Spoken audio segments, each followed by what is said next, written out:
What's happening, guys? It's Brian with NEVERsate.com, and on this week's exciting training log, we're throwing stuff. I have got a ton of training footage to show you guys, probably some stuff that you guys have never seen me do before, as well as a PR, so you're gonna wanna stick around for that.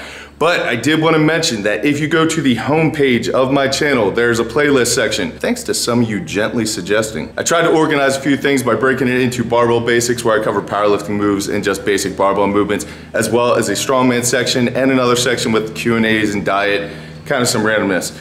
Now, this doesn't include every single video on my page, so you're gonna want to check out all of them numerous times. Watch them until you hate me. Thank you. Like I said, I have a ton of training footage, so let's jump right into it.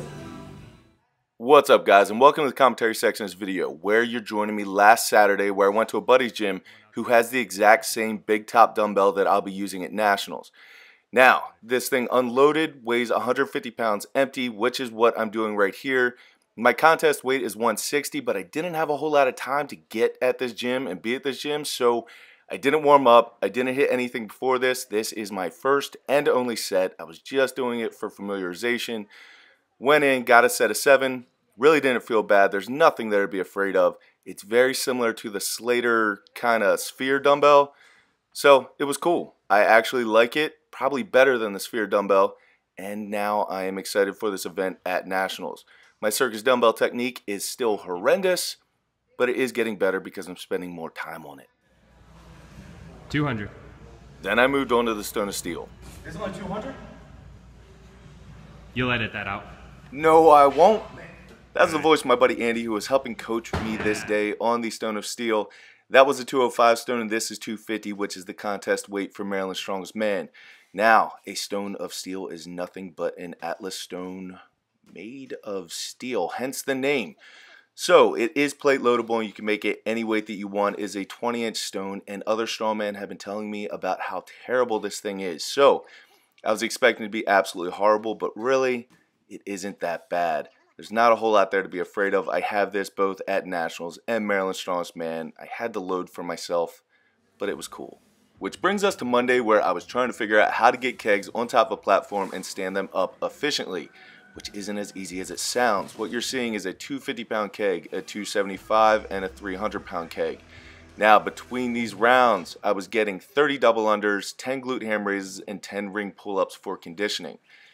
I have this keg medley coming up both at Nationals and Maryland's Strongest Man. At Maryland's, it is nothing more than the kegs. At Nationals, the distance are a little bit further. The weights are actually a little bit lighter. And there's a stone of steel carry at the end of it, which isn't probably going to be cool. This is a replica of the Maryland's Strongest Man medley with 250 keg, 275-pound keg, and 300. Big thanks to my buddy Nick for ripping those kegs out of the way.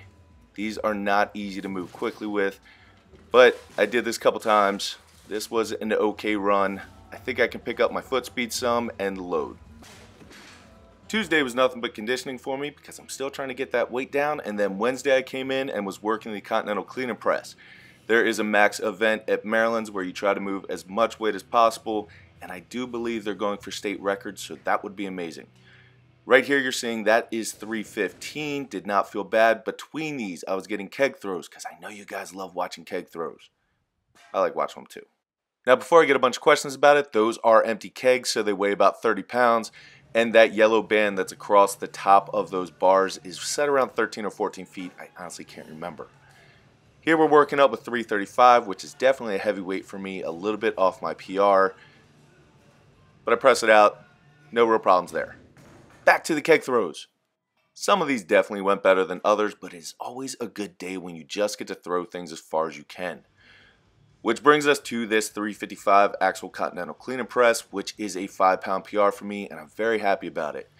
Now, I know a lot of you are looking at that movement and going, why in the heck would you do that? Let go of the bar. Here's the deal. An axle is thick, so if you try to double overhand clean it, you're not going to hold on to it. So you need to let it go, reposition, and then throw it up again. It doesn't rotate like a barbell, so it is a completely different movement. It is absolutely miserable.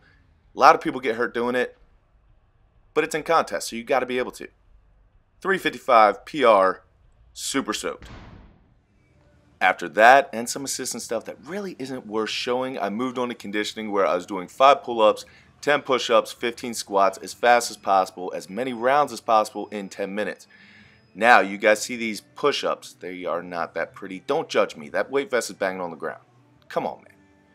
The weight vest itself actually weighs 50 pounds, and I use it for a ton of stuff when I'm cutting weight. When I do my morning fasted cardio, which is just walking, I wear the weight vest so I burn more calories. I use it for hill sprints. I do a lot with this thing, and it does a lot to help me lose some body fat because I need to. Which brings us to Friday and the arm-over-arm truck pull, and for the fans of the channel, you will recognize that Jeep as the immovable object that I cannot deadlift. Now, pulling Jeep by itself is not that bad, so you have to add emergency brake clicks. I find that 4 is good, it makes me use my legs, but if I click it up to 5, it gets its own gravitational pull, and I cannot even budge it. So I did a bunch of rounds of this, pretty much enough to get the shots that I wanted, and then I moved on to more conditioning.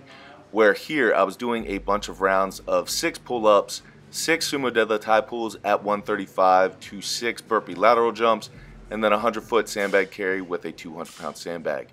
Now I know a lot of you are saying that I'm showing a lot of conditioning in this video, and that's because I'm doing a lot of conditioning.